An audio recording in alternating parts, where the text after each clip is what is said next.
On December the 11th, 1994, Philippine Airlines Flight 434 is 2 hours into the second leg of a routine flight from Manila to Tokyo. An unsuspecting passenger is sitting on a ticking bomb. The explosion on board cripples the flight control system.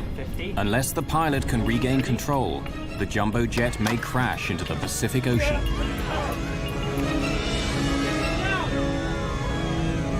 This is Philippine Airlines 434. A bomb has exploded on board. Bravo, Oscar, Mike, Bravo. The bombing is a frightening new development by a terrorist on the cutting edge of science. The way that the timing device was hidden inside the Casio watch just made the whole thing very concealable and very worrisome. But this is more than the hunt for a terrorist bomber.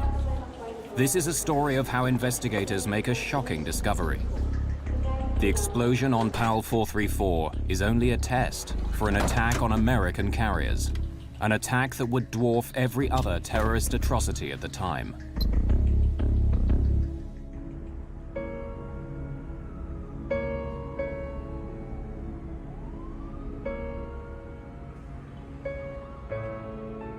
It's before sunrise on December the 11th, 1994. While most inhabitants of this city of 1.5 million have a few more hours to sleep, 26-year-old Amaldo Forlani makes an early start.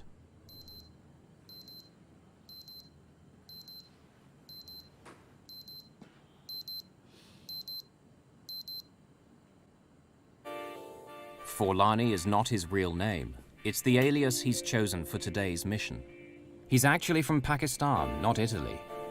He is putting his latest invention through an important test. Everything must go like clockwork. In his line of work, there's no room for error. He is a highly skilled terrorist bomb builder.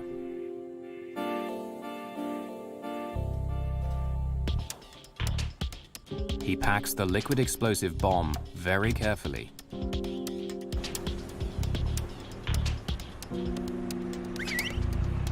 From his apartment downtown, it takes less than 30 minutes to get to the airport.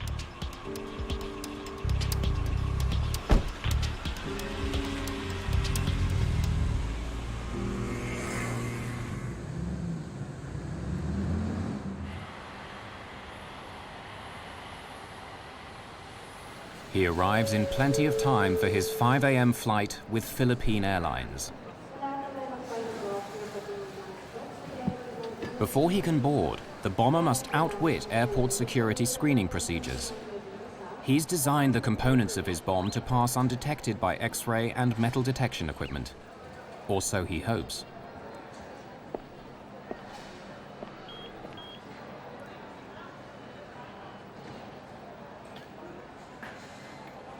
He bought the ticket as Amaldo Forlani. He's a skilled forger, and he has made himself a fake Italian passport with that identity. If his cover is blown, his career as a globe-trotting terrorist is over.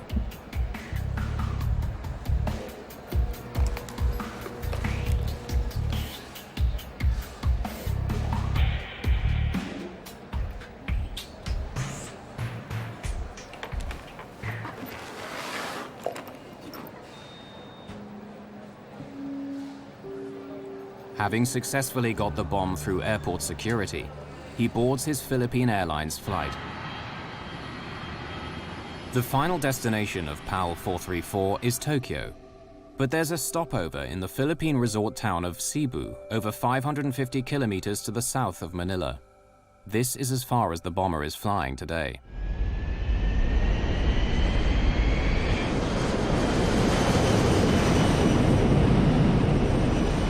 That's 10,000 feet, and weather's still looking clear.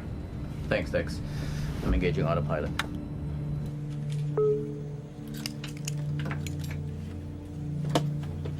Good morning, ladies and gentlemen. This is your Captain Ed Reyes speaking. Welcome aboard Flight 434, flying south from Manila to Cebu and continuing onward to Narita Airport, Tokyo. Flight 434 is under the command of Captain Ed Reyes, a former Air Force pilot who's been flying for Philippine Airlines for 9 years. And our estimated arrival time is now 5:45. The weather in Cebu is... The first leg of the flight is fairly empty. Passengers are scattered around the jumbo jet's 400 seats.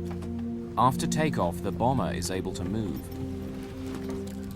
He chooses seat 26K, located directly over the center fuel tank in some 747s. The cabin is tended by stewardess Maria de la Cruz. She flies domestic routes and has worked for Philippine Airlines for 1 year. Can I get you some juice or coffee? Juice, please.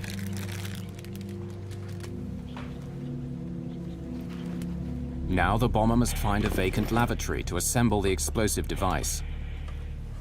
Arming the bomb only takes minutes, but requires total concentration.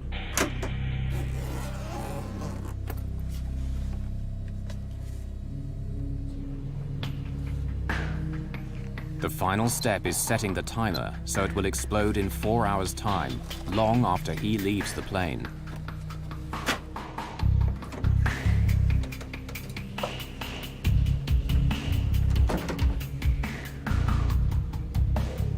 He hides the bomb in the life jacket pocket underneath his seat.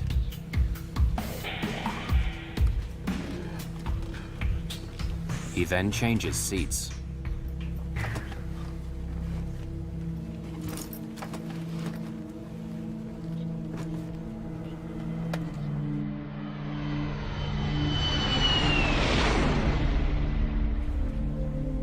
When she returns, Maria de la Cruz notices that the roving passenger has moved seats again. She will remember that he left his breakfast untouched, and that the rest of the flight passed uneventfully.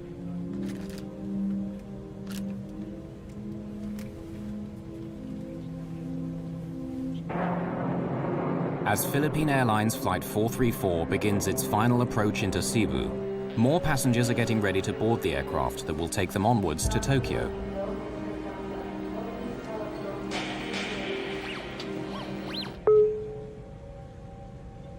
Cabin crew, prepare for landing. Cabin doors to automatic.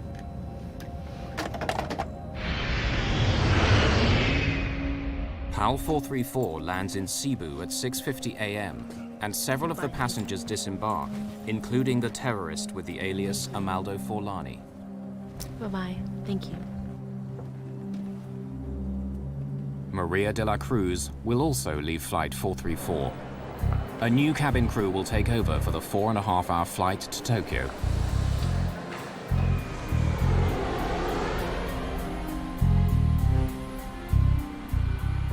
"256 new passengers board the 747 that arrived from Manila.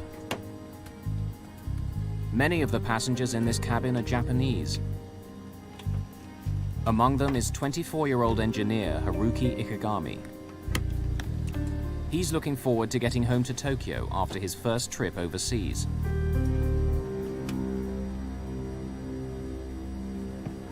Airport congestion delays the departure by 38 minutes, but the timer on the bomb under seat 26K continues to tick.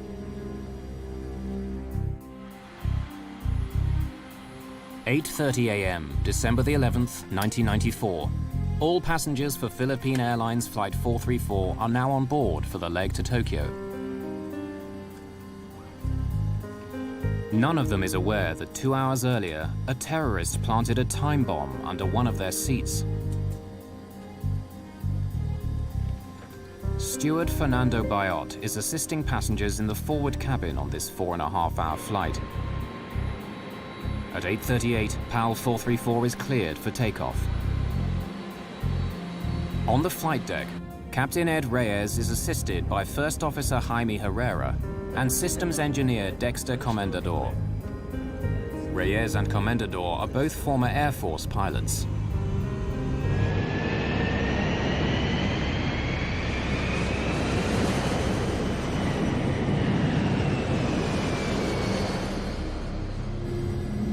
Haruki Ikegami is seated in 26K, the seat occupied by the bomber earlier on the first leg of Flight 434 from Manila to Cebu.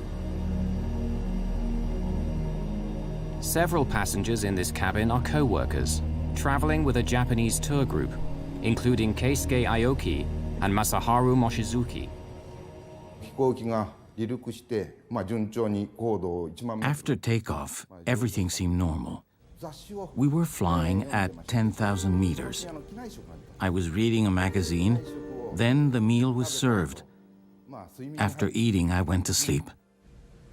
31-year-old Yukihiko Usui stayed up all night on the last day of his trip, and he's ready to nap after breakfast. He's sitting in row 27, one row behind the seat vacated by the bomber 4 hours earlier. Ladies and gentlemen, this is your captain speaking. It's a beautiful day in Tokyo, sunny and 26 degrees. I expect we'll be landing at Narita Airport in 2 hours' time. 2 hours into the flight, PAL 434 is cruising on autopilot 10,000 meters above Minami Daito Island, southern Japan. To ease the pilot's workload, the autopilot remains on throughout the flight, keeping the aircraft on a constant heading and altitude.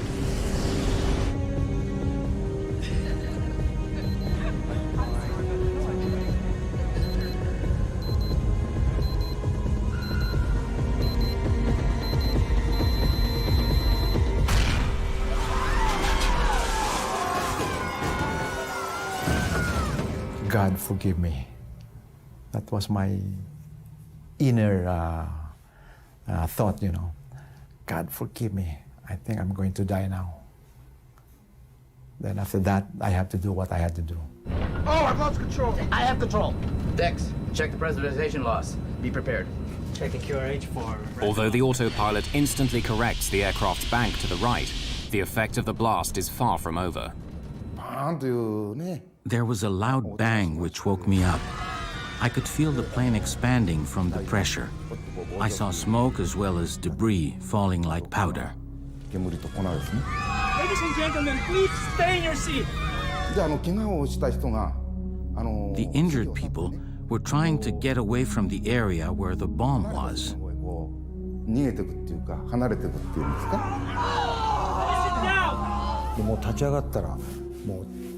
I stood up and saw that a lot of people were bleeding. I thought my life was over.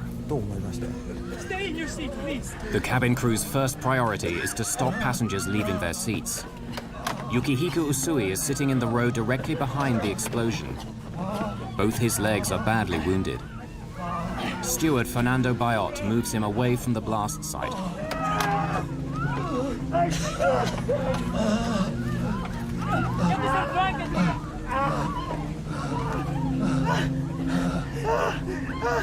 Please sit down and fasten your seatbelt. Bayot now turns his attention to Haruki Ikegami. He has been swallowed by the smoking hole where seat 26K used to be. I saw this man, only his head and his arms were peering out of the hole, so I tried to pull him out. After the struggle to lift him out, Bayot realizes that part of the lower half of Ikegami's body is missing.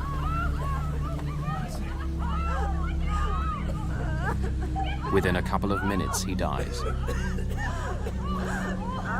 The cabin crew do not want Ikegami's death to panic passengers, so they pretend to minister to him. Bayot then reports to the captain. Oh, Captain. Okay? Keep the passengers calm. Make sure they stay in their seats. There's been an explosion in row 26. One dead and several injured, and the cabin's full of smoke. There's a hole in the floor. Go inspect the damage, Dex. Yes, sir. Reyes' first concern is that the blast could make a hole in the aircraft's skin. This would lead to sudden depressurization in the cabin and necessitate an emergency descent. There was a huge gaping hole beside her, and if a small tear in the skin of the aircraft was, if there were a hole there, it most probably would open up and then pull us out of the aircraft. When I saw that there was no damage to the outer skin, I went up and reported to the captain. Well, we assumed that the pressurization system would hold. Immediately after the explosion, the co-pilot's steering wheel slams to the right. and the aircraft banks in the same direction. The autopilot immediately corrects the deviation, but soon Reyes discovers that the autopilot steering system is another victim of the blast. Then I said, okay, I'm going to try to turn the airplane using the autopilot, but there was no reaction, whether I tried it to make it go down or up, or left and right turns, no reaction. I said, now we have a problem. This is not Reyes' only problem. In the cabin, one of the injured passengers needs urgent medical attention.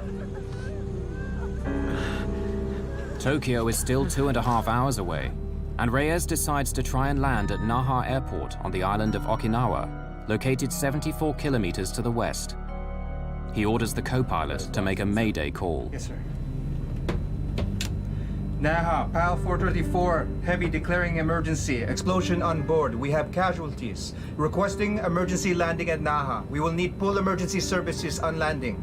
PAL 434, Naha, please repeat. Say again. Naha, PAL 434, heavy declaring emergency. Explosion on board. We have casualties. Request emergency landing at Naha. We will need full emergency Getting the Japanese air traffic controller to understand the emergency proves to be difficult. Naha, Naha, Naha. This is Philippine Airlines 434, flight level 330. A bomb has exploded on board. Bravo, Oscar, Mike, Bravo. Bomb explosion. Request emergency landing at Naha. And there was silence. Then the controller came in, another controller, an American. Okay, Philippine 434, I'm taking over. The American air traffic controller is from an American base on Okinawa. Turn left, heading. No, I shot back, we cannot turn at this moment yet. We will tell you when we are starting to turn towards Naha. We have problems with our flight controls. Ladies and gentlemen, this is your captain speaking. We will be making an early landing at Naha Airport in Okinawa. We'll be landing as soon as possible, so please remain in your seat with your seatbelt fastened. But landing at Naha is easier said than done. The autopilot is not responding to any of Reyes' commands, and PAL 434 is heading straight past Okinawa. Reyes must find a way to steer if he is to have any chance of landing safely. But disengaging the autopilot might result in losing what minimal control he still has over the aircraft. Okay. Let's keep the seatbelt sign on. When we disengage the autopilot, we might lose control, so be ready.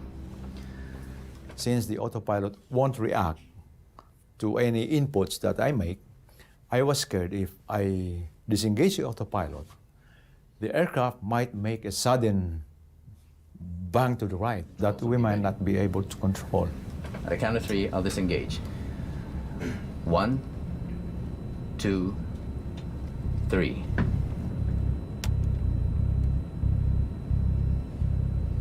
One, two, three. Nothing happened. And then there was, we were relieved. I can't turn using the controls. Looks like the explosion jammed the aileron. Dex, what's the QRH say about jammed ailerons? The QRH, or Quick Reference Handbook, is the pilot's Bible that lists procedures that must be followed in emergency situations. Jammed flight controls. Use maximum force possible, including both pilots if required. Okay. Let's force it. Reyes tries brute force to activate the ailerons, the panels on each wing which turn the aircraft. Since the explosion, he can only fly straight. Not getting anything from the ailerons. Can't get off this heading. Okay. Re-engage the autopilot while I work out our options. It's taking much longer to land than was announced. We were told it would only be 20 minutes, but it was really 1 hour before we landed. It was very frightening. Although they survived the bombing, passengers are now getting anxious about landing safely at Naha Airport. Since there was so much time before landing, I started writing a will. I wrote the will to my son, telling him to be strong. As PAL 434 looks like missing Naha Airport, Reyes comes up with another plan. We gotta turn. We'll have to use differential power. Disengage auto throttle. Pull back 3 and 4. Captain Reyes increases thrust to the engines on the left-hand side of the plane and reduces power to the engines on the right. Very slowly, the aircraft starts to circle right. He then lowers his speed to make a smaller radius turn. With guidance from air traffic control, Reyes hopes that the maneuver will eventually line up with the runway at Naha. So while we were descending on low speed, I tried to test the flight controls, and there are some little reactions. The elevator is beginning to respond. Dex. The elevator is a control that makes the plane ascend and descend. 250 knots. Flaps 1 on speed. In order to land safely, Reyes will need at least minimal control over the elevator and rudder. As PAL 434 nears Naha, he continues to reduce his airspeed. Flaps 10. Flaps 10 set. Speed 225.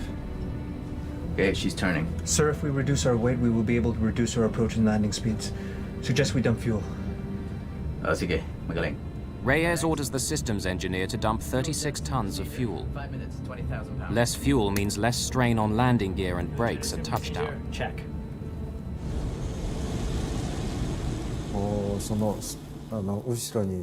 I was terrified when I saw the smoke trail behind each wing. I thought something must be burning and there would be another explosion.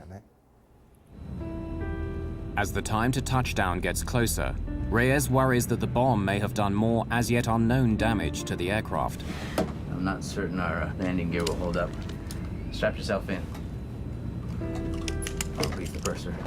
So he talked to the head of the cabin crew and he said, "We're not sure if the gears will go down, and in case the gears collapse while landing, be ready to evacuate." It's either you make it or you die. That's because you cannot do anything anymore. Runway in sight.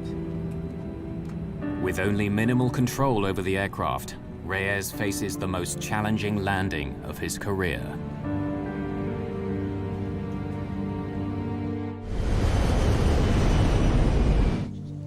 "10,000 meters above the Pacific Ocean on a flight from the Philippines to Tokyo, a terrorist bomb cripples the flight controls of a jumbo jet. As PAL 434 starts its final approach, the 292 people on board are pinning their hopes of survival on the skill of Captain Ed Reyes. I know everybody was scared. We are all scared. I know that. Gear down. The gears were supposed to come down a few seconds, but that was the longest second. Because we were waiting for the greens to come on. Take a long time. It took a long time. It was a long few seconds until when it locked. 3 green, sir. Okay. I'm disconnecting the autopilot and landing manually, okay? Dex, monitor my descent rate, call altitude and speed. Flaps 30. Okay, 500 feet on course. Flaps 30 set. Help me with the elevator. When I say push, I want you to push. Okay, 200 slightly left. Correcting. Push. 100. 50. 30. Power off. Pull. Your last command was pull. Yeah, my last command was pull.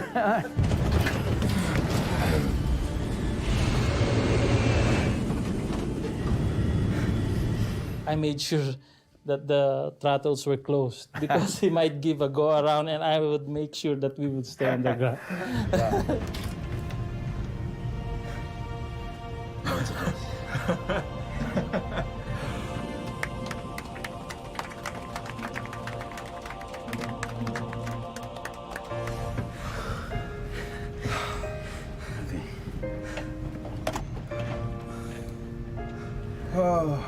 Ladies and gentlemen, this is the captain speaking. We'd like to thank you for your cooperation and your patience. Emergency crews are on their way. We'll try and get you out of here as soon as possible. Thank you.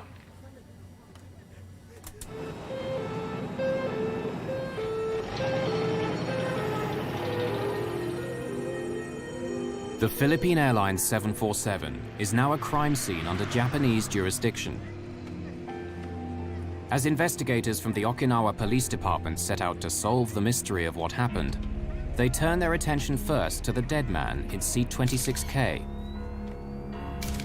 The forensic pathologist recovered 94 fragments embedded in Ikegami's buttocks by the explosion. He suffered severe internal injuries and massive loss of blood. But tragic as it was, the effects of the explosion could have been much worse.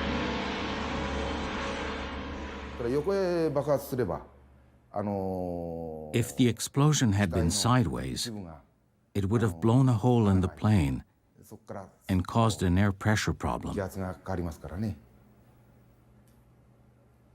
In a sense, it was good that the blast was vertical. But we have to remember the victim. He died to save the rest of us. Ikegami's body bore the brunt of the upward blast, but the explosion severed the steel cables in the ceiling that control the rudder and elevator.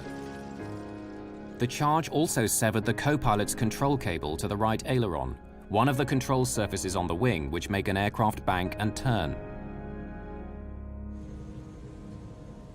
The downward force blew a hole in the floor and could have ignited the vapors in the center fuel tank, creating a catastrophic explosion. But by chance, on December the 11th, seat 26K was not located above the tank. Fortunately for us, we took a different version, the SAS version of the 747 that day, and that specific seat for that version was 2 seats forward of the center tank. The Okinawa forensic investigators immediately start work collecting evidence from the bomb site. They begin with the largest fragments of debris and then systematically work down until the smallest particles are retrieved by vacuum cleaner. Japanese investigators cannot identify the bomb's detonator. But by separating out bits of metal, plastic, and electrical wire that do not belong to the plane, components of the bomb are pieced together.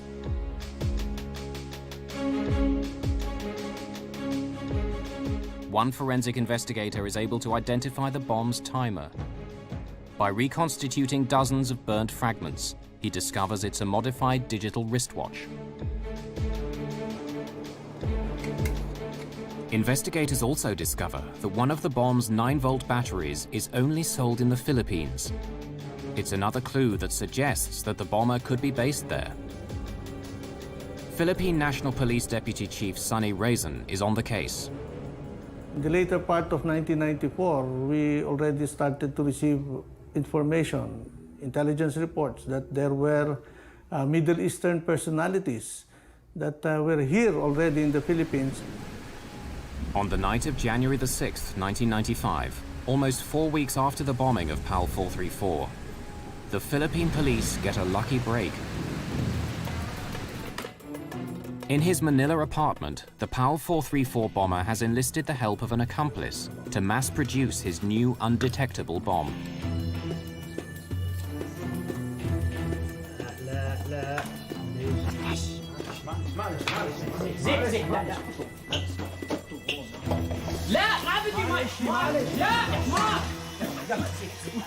An attempt to burn off chemicals gets out of hand.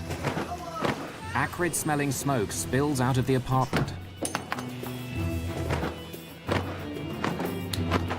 It attracts the attention of the doorman, who comes to investigate. What's going on? Sorry. We're playing with some fireworks, but it's okay. We put them out, and we have all the windows open inside, and we keep the door closed. It'll be fine, okay? You all open the door. No, if we open the door, the smoke comes in the hallway. You keep it closed to go out the window, okay? Come on. It's okay. It's okay.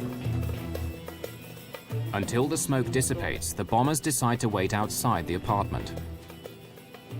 The doorman isn't convinced by their playing with fireworks story, and he calls the fire department and the police.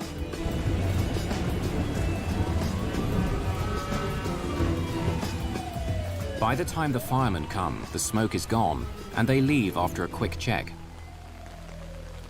The bomber now realizes he's left a very sensitive item in the apartment, and he persuades his friend to retrieve his laptop. He was too clever a guy to come back and expose himself. because all along he knew that that would be too risky for him to go back and be caught. The bomber's fear of getting caught is justified. Once Police Inspector Ada Fariscal learns that they're from Pakistan, she insists on seeing their room for herself. The police in Manila are on high alert due to a planned visit by the Pope in a few days.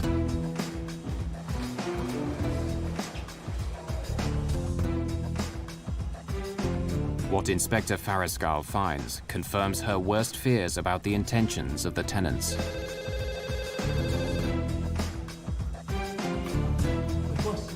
You know. You, stop!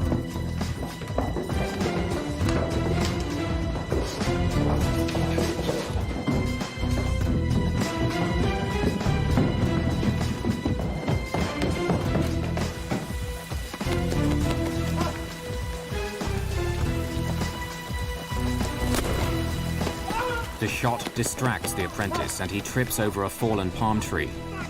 But the cop discovers he has no handcuffs. The doorman improvises with the drawstrings of his windbreaker. In the meantime, the bomber vanishes. One of the first senior officers to arrive at his apartment is Sonny Raisin. Incident at Doña Josefa apartment was the breakthrough in opening our eyes that the Al-Qaeda terrorist cell was already operating here in the Philippines. The Philippine National Police know they've stumbled onto something big, and they inform Interpol, Scotland Yard, and the FBI. When news of the raid reaches the Joint Terrorism Task Force in New York, it immediately grabs the attention of FBI Special Agent Frank Pellegrino. For 2 years, he has been hunting a terrorist called Ramzi Youssef, and it looks as if this might be his man. Well, he was always our focus since '93. I mean, at the time, that was he was the biggest fugitive around. As Philippine police comb through the apartment, they begin to find more evidence tying Youssef to the bombing of PAL 434.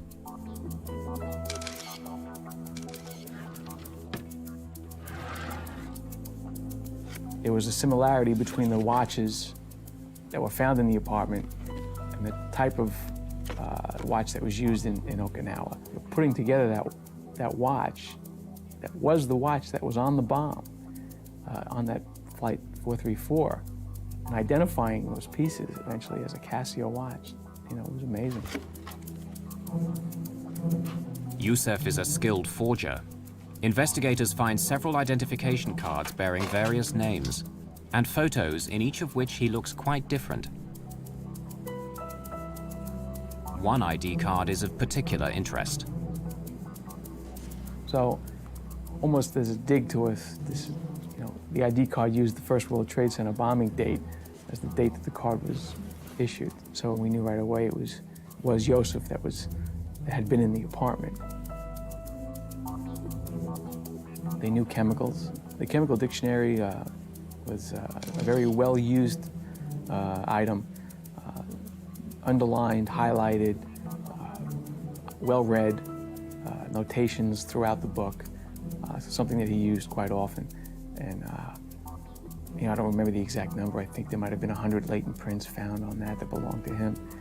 They knew electronics. The way that the timing device was hidden inside the Casio watch just made the whole thing very concealable and very worrisome. The identification of the bomber of PAL 434 and the discovery of his bomb factory is very disturbing news for those responsible for airline passenger safety. Ramzi Youssef is an international terrorist who knows how to get his bombs past airport security. Bombs that are small, but if strategically located, can blow up a jumbo jet and kill not just one, but hundreds of people. And the bomber of PAL 434 is still on the loose.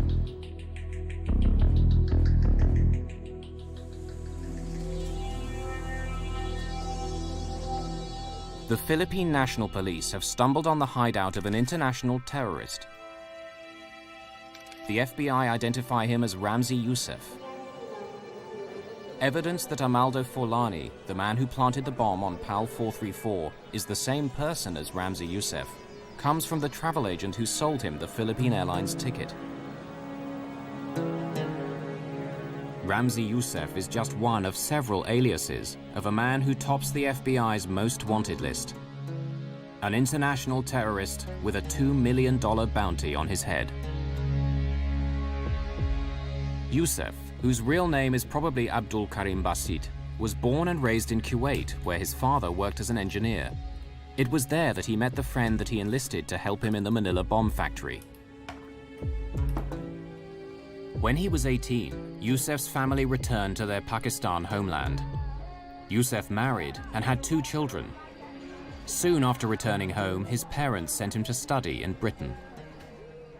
He was taking classes both in engineering and in using the computer, so he definitely had some talent. In summer breaks from college in the late 1980s, Youssef returns to Pakistan. He puts his new engineering skills to use by teaching bomb making to militants in training camps near Peshawar, Pakistan. These camps are fertile ground for making contacts with militants worldwide.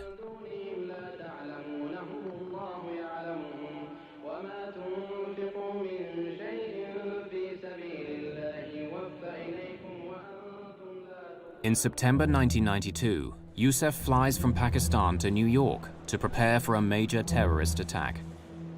On arrival at JFK, he presents a fake Iraqi passport and asks for political asylum from Saddam Hussein. The ploy works and he's allowed to enter the country. 6 months later, on February the 26th, 1993, one of the largest homemade bombs in American history explodes in the garage below the World Trade Center, killing 6 people, injuring hundreds, and causing $500 million worth of damage. That night, Youssef is on a plane back to his home in Pakistan.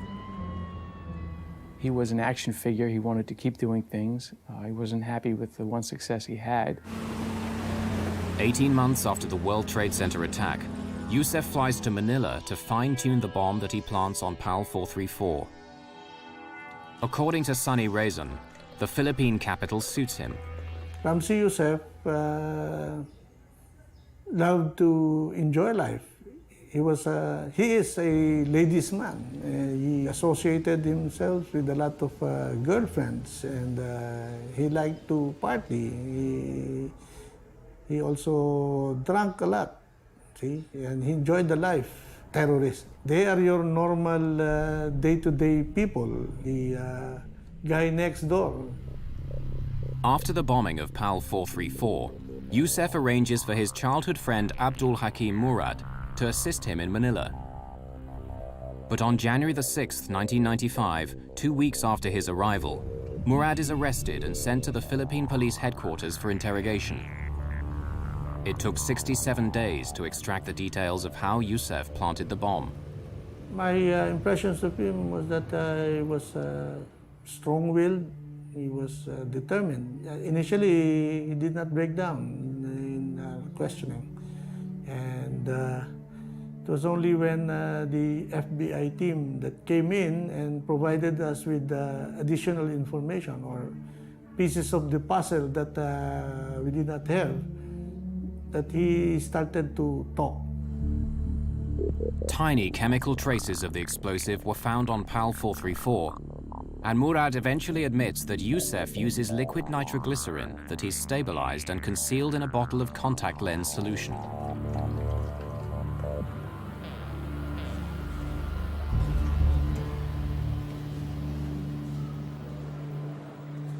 Murad also reveals that Youssef hid the bomb's potentially suspicious components in the heel of his shoes. Most airport security systems only detect metal above the ankles. I bet you he was cool as could be. He was somewhat cavalier in his attitude toward these explosives and chemicals. To carry a container of nitroglycerin on an airplane, you know, gotta be a little nuts. Murad's confession provides details of Youssef's actions after he successfully got the bomb components past airport security. Can I get you some juice or coffee? Juice, please.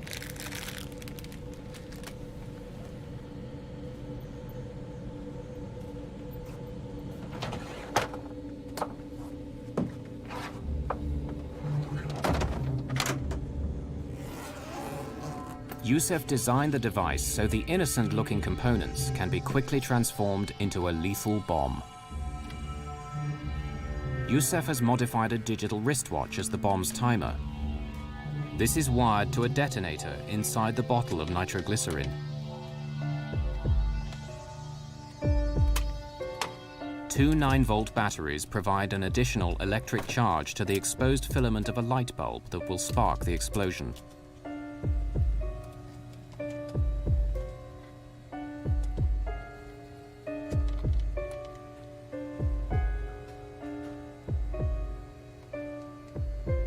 Youssef sets the alarm for 4 hours later, when he anticipates the plane will be flying high over the Pacific Ocean.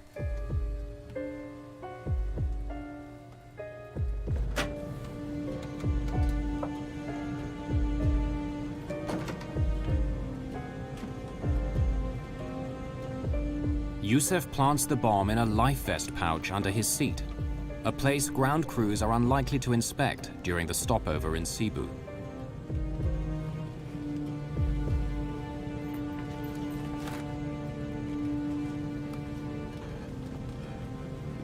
Soon after, he gets off the plane and disappears.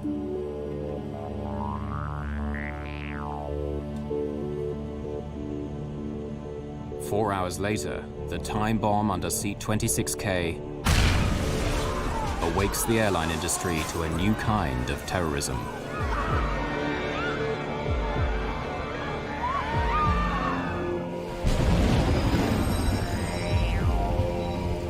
Murad's confession confirms Pellegrino's suspicions.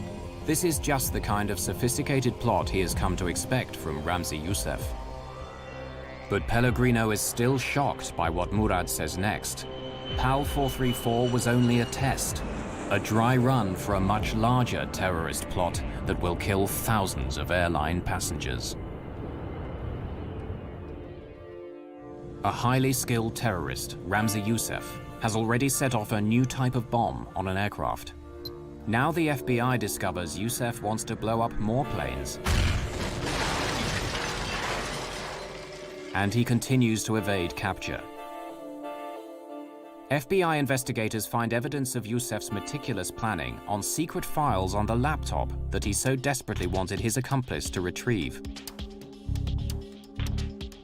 On the laptop computer found in the Josepha apartment building was a file which laid out a plan for 5 individuals using code names. Individuals were not mentioned on the plan, to board about 3 planes each, 2 planes, a couple of people had 3 planes, planting bombs on the planes, and then returning back to their home.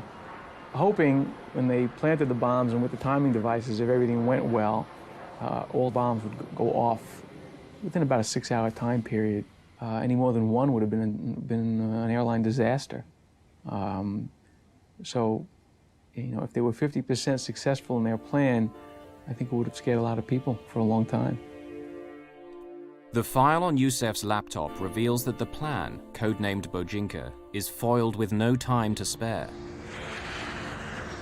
The bombing of 12 American planes is meant to kill 4,000 passengers.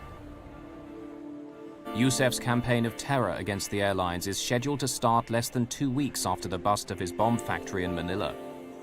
By the time Pellegrino and the FBI team arrive in the Philippines, Youssef is long gone. So it was a worry and it was a missed opportunity. But we also, on a lot of these fugitive type cases, you know, we're all not that different and everybody goes home. Everybody needs to go home. And so the investigation again would focus back to Pakistan. The FBI immediately begin a publicity campaign in Pakistan, promoting their $2 million reward for assistance in arresting Youssef. The strategy works. Youssef's latest recruit for yet another airline bombing blows the whistle. On the day Youssef is due to leave his hotel in Islamabad, a Pakistani SWAT team moves in.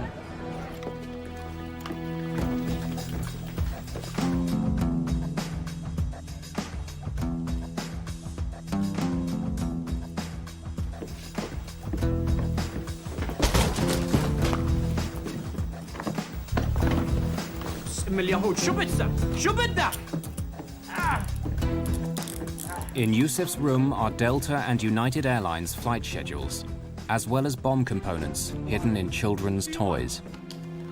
Who are you? Do you have a warrant? The informer receives the $2 million bounty for the tip-off which prevents yet another airline attack. He was shocked. Did not think he would be caught. He had a certain confidence about him, and I didn't think he thought we'd ever catch up to him.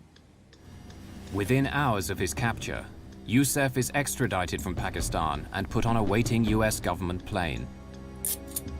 With the cooperation of the Japanese and Philippine governments, the FBI arranged for Yusef to stand trial in New York City for the PAL 434 bombing, as well as the earlier 1993 attack on the World Trade Center. In a convoy of federal and local patrol cars, Ramzi Ahmed Yusef was brought into New York City late Wednesday night, ending a worldwide manhunt.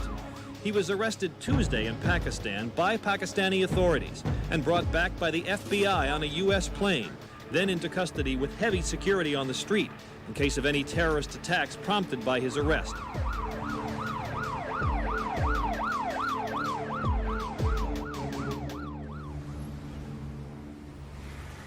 At his trial a year later in New York's Southern District Court, Yusef decides to handle his own defense against the advice of the judge.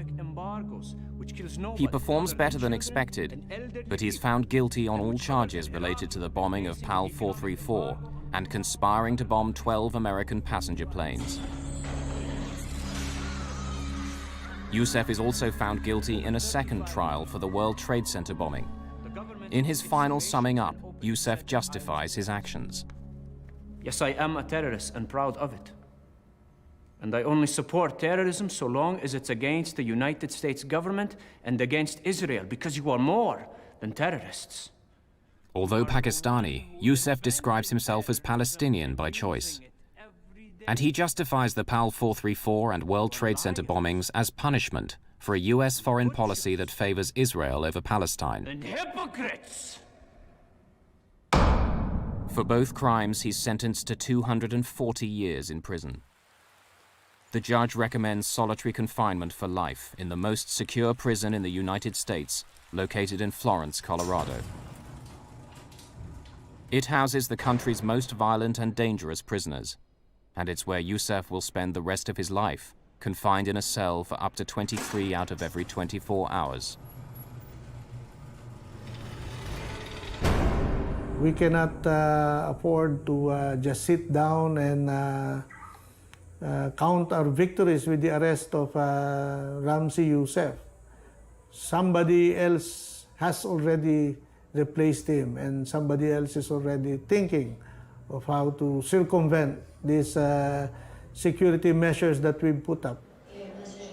In the year following Yusef's attack on PAL 434, the Federal Aviation Administration certified a machine to detect explosives.